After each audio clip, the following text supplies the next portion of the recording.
this item, the strategic plan? Okay, if not, the next item on our agenda is item 7, the Board of Education Policy, BCBI. Ms. Kincannon, I believe you had something. Yeah, thank you, Madam Chair. We've had a lot of discussion over this policy in recent months, and I just wanted, my last month on the school board, my last work session here, to offer for the board's future consideration what I think is a policy revision that actually reflects what we've been doing.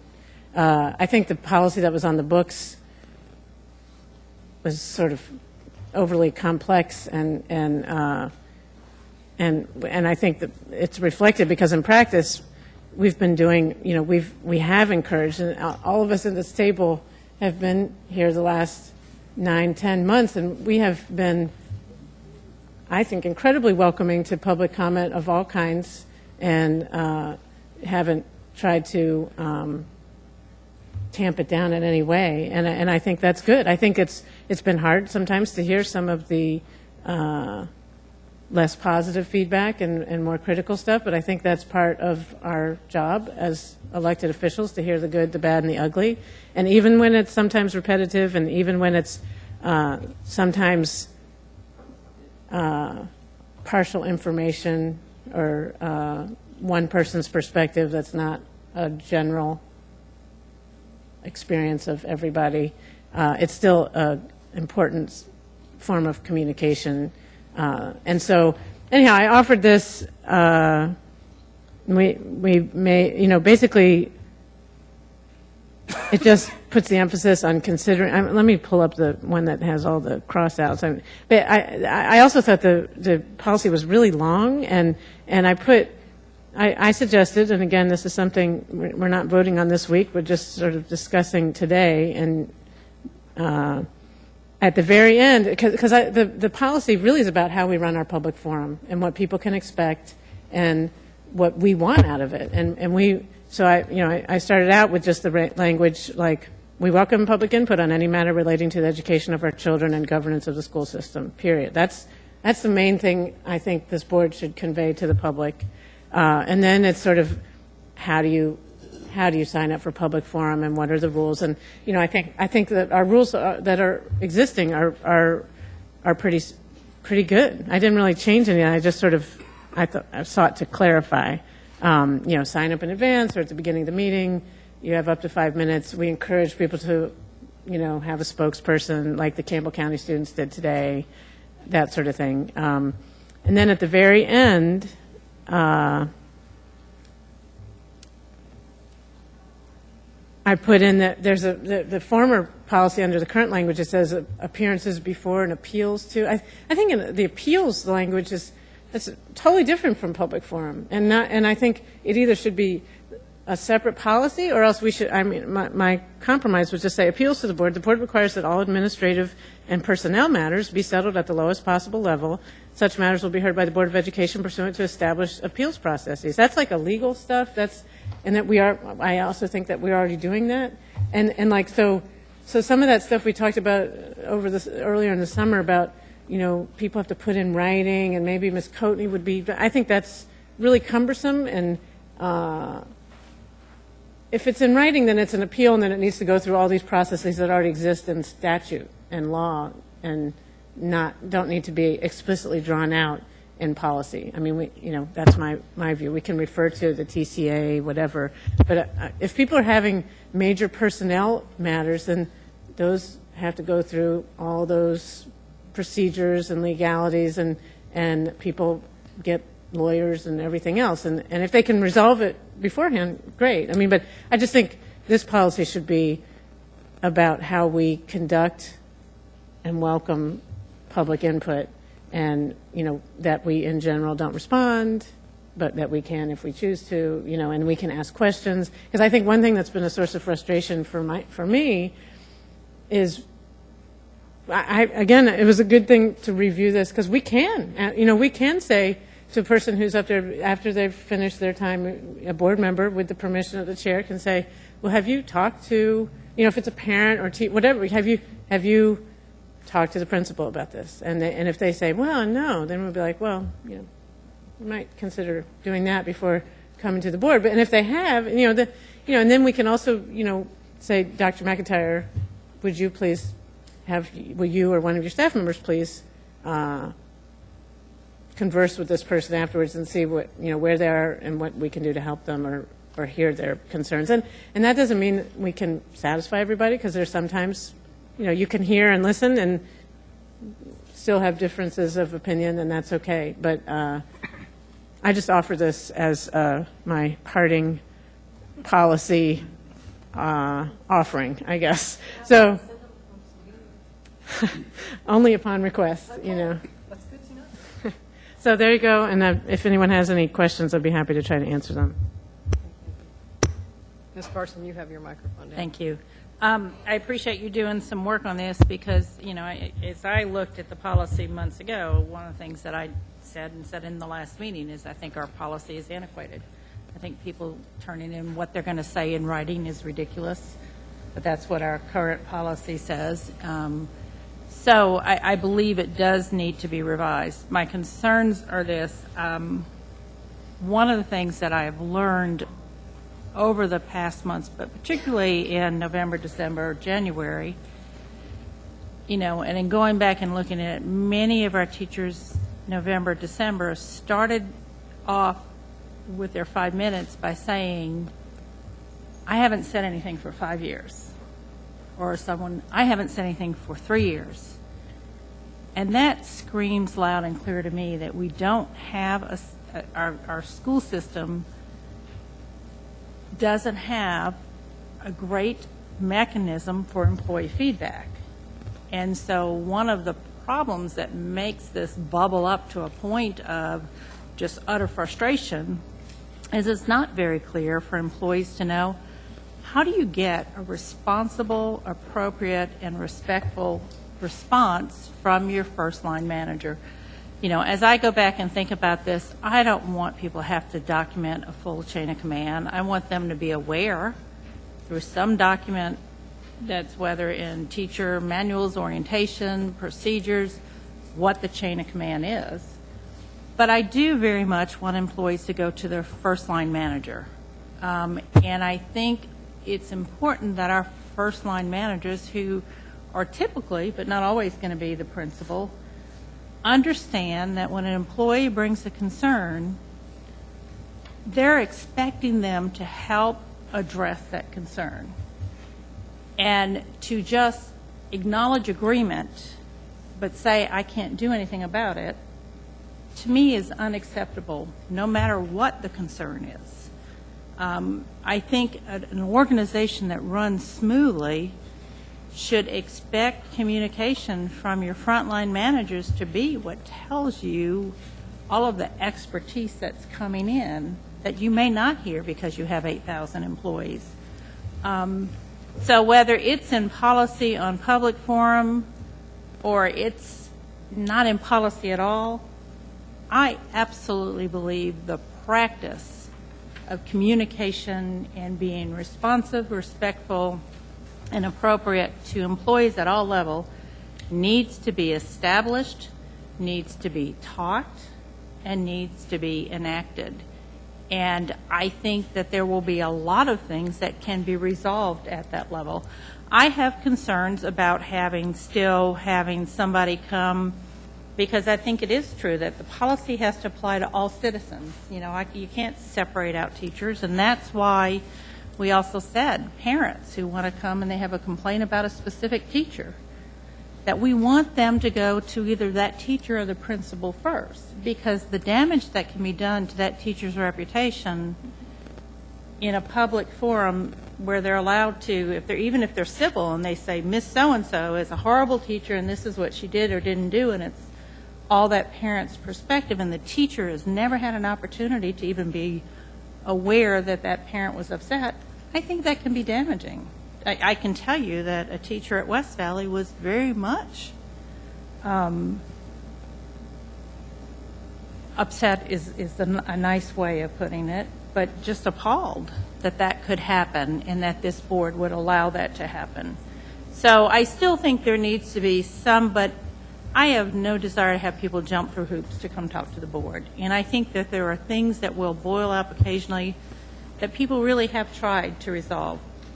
I think the students who talked about their concerns about their junior and senior year at the agricultural program is a perfect example of what, for me, Public Forum is all about. You know, they really did try. It didn't work.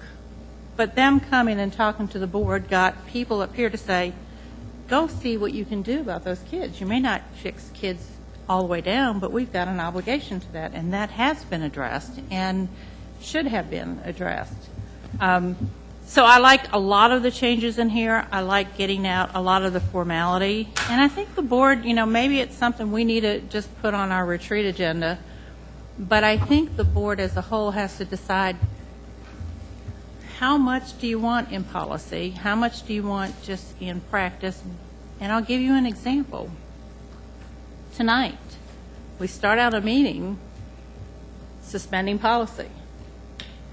First, to allow somebody outside of the, county, and then second, to allow them out of order to speak.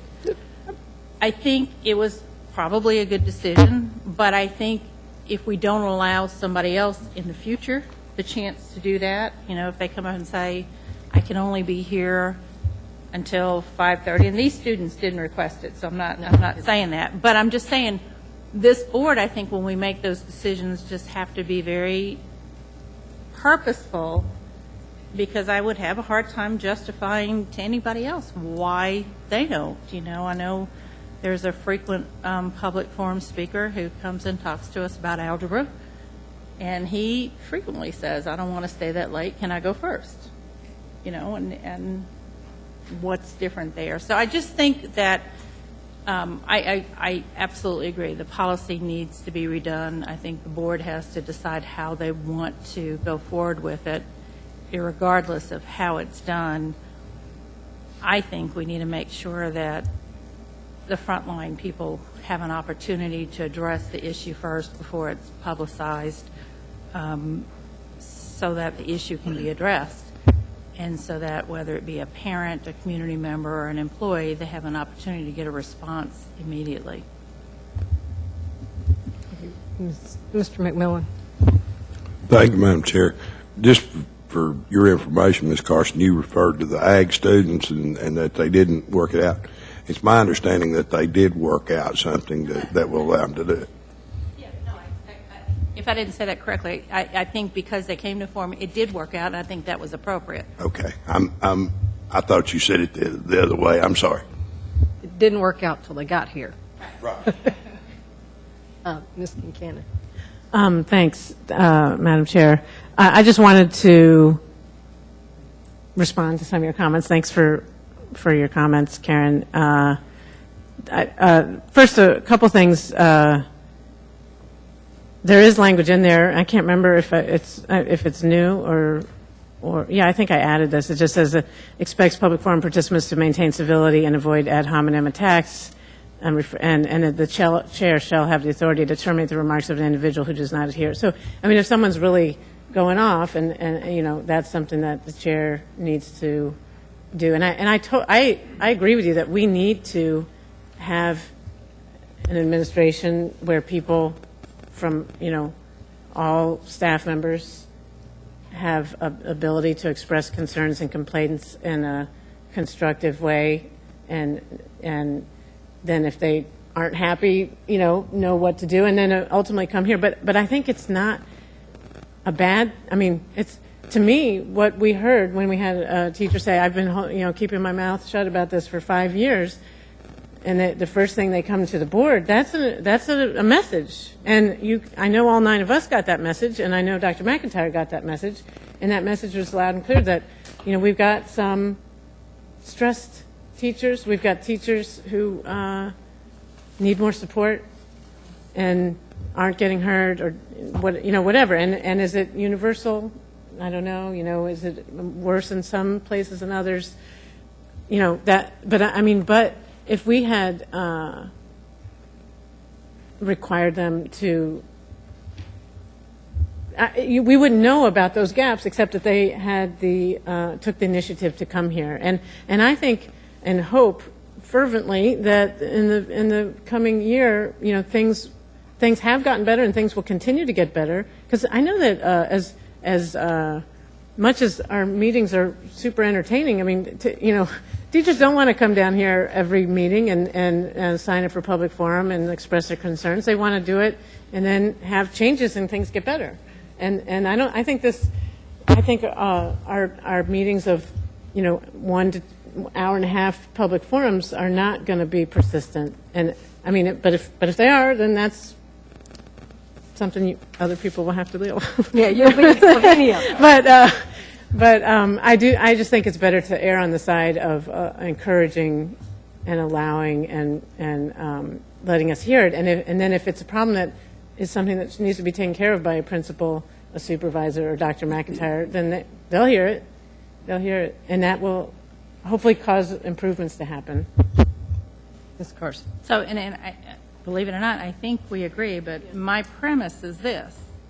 If our system is responsive and employees feel like they can go to their principal and feel like that principal not only has the ability but the willingness to make changes to the concerns that they have, then it doesn't bubble in them to the point of the boiling point. And so we wouldn't have had teachers holding things in that long, because as soon as the issue with whatever came up, they would know they had a mechanism to utilize first. That's my point. I think we both agree. By the time they got to us, they had just, there was no more in them to give, it's not like you could work harder and make it better. And so I think it was important. I don't think there was anybody who felt like that should not have happened. It had to happen. And I don't know that there's any policy that would ever prevent that from happening. But I want that feeling of utter frustration and just belief that I can't make any changes unless I come stand before you and just to the point of being exasperated with it. I want that gone. And the way it's going to get gone is not always coming to the board for the answer. It's going to be making our system respond appropriately. And if we don't do that, then it's going to always be a backwards loop that says, come to the board first, board and superintendent direct them back to the principal. We find out which principals feel like they have the authority to address things, which one don't, and why, and fix those problems. So I think it works both ways. I don't know that there's any, I don't want to prohibit anybody, but I very much want it not to get to a point that it has to come to a level of being to a board. I think there were a lot of issues that would have been resolved, and I think some of them would have been here anyway. But I think that helplessness has got to go away, and it's not going to go away by saying always come to the board, or it sure isn't. That doesn't seem to be the most effective and efficient. And I do think there still needs to be a balance and understanding that we apply the same to all people. And I would say that the West Valley teacher that felt very much inappropriately addressed publicly, it was done by the person in a respectful, non-hostile manner, but there sure were a lot of words put out there that were not a fair judgment for other people to hear about that teacher.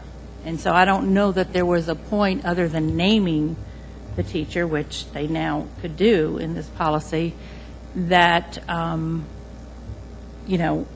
would be stopped anyway. So I agree. I think it's something that, the board needs to. It's a policy that needs work. I haven't found a good one, and I have looked, at least in Tennessee and just in general queries, and haven't found one that I think looks really good yet. But, I look forward to the board addressing it and coming to some resolution on it. Thank you. Go ahead, Mr. Harris. Yeah. I think we've obviously learned a lot in the last year about communication in a big system like this, and that I think we've taken steps to rectify some of the communication gaps that we've had. But if you're going to have a public forum, I don't think there's any way that we're going to really be able to corral it the way a board would want it, or a superintendent would want it, or even the public maybe would want it. it's going to be messy sometimes, and that's what a public forum is. So you either have one, it's going to be messy, or you don't. But I think we did learn some ways to increase the communication and maybe change the culture that we just needed to do. But in Dr. McIntyre's defense, some of these systems that we put in place were not in place before you got here, to my knowledge, and you stopped them. I mean, we've had probably communication issues for a long time, just like every organization has things they need to get better. And I think we've improved, and we can even get better than we are now. And so I would hope that over the next 12 months we're not going to have nearly the number of public speakers come that we did this last year.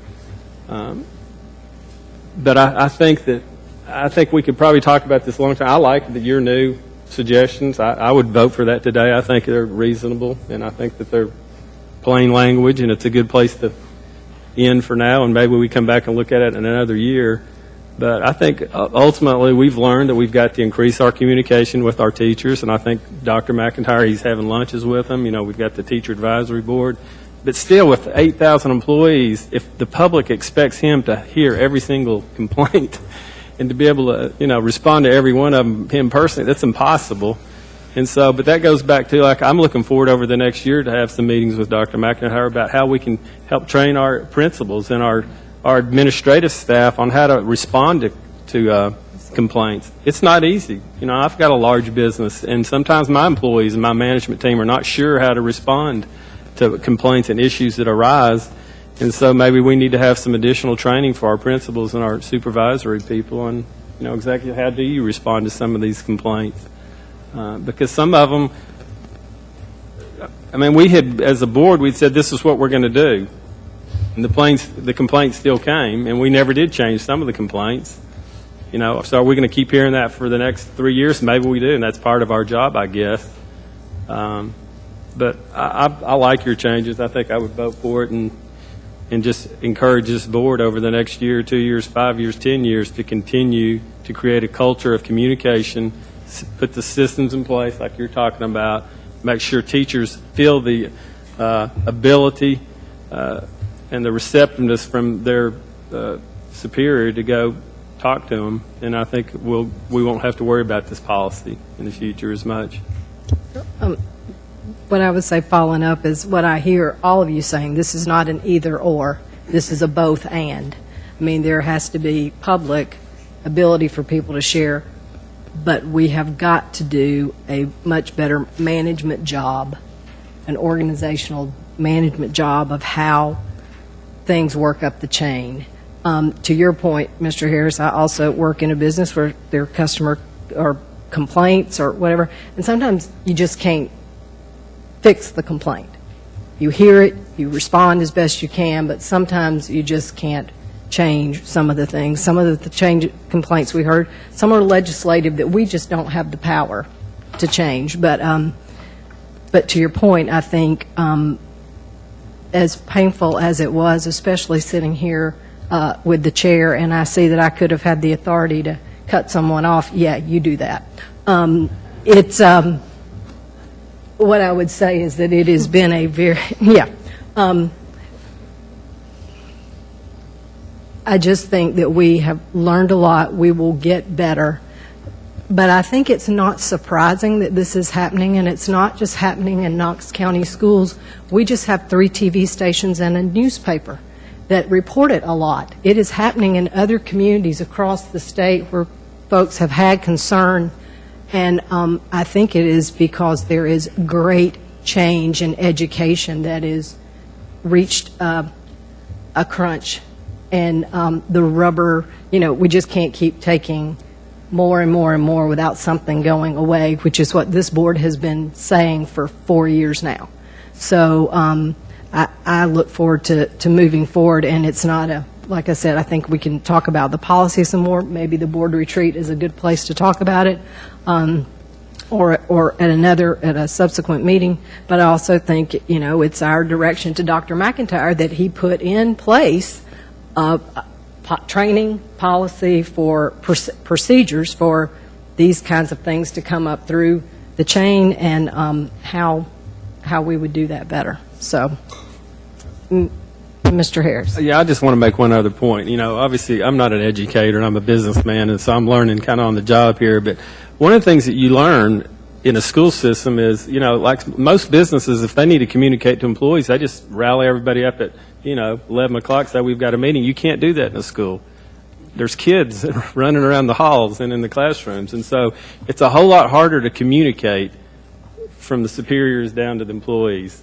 And I mean, it sounds kind of a silly, I guess, comment, but it's very, very true. It's easy in a lot of businesses just to get everybody together and communicate what the plan is, what's going on, and you can't do that in a school very easily unless everybody comes in an hour early, I guess. And I don't know, maybe that's and so it's a dilemma to communicate in a system like this because you can't leave your customers. Your customers have to have supervision. And so it creates a challenge in the communication. So, Anything else? Okay, I believe next on our agenda tonight is public forum. Ms. Dethridge.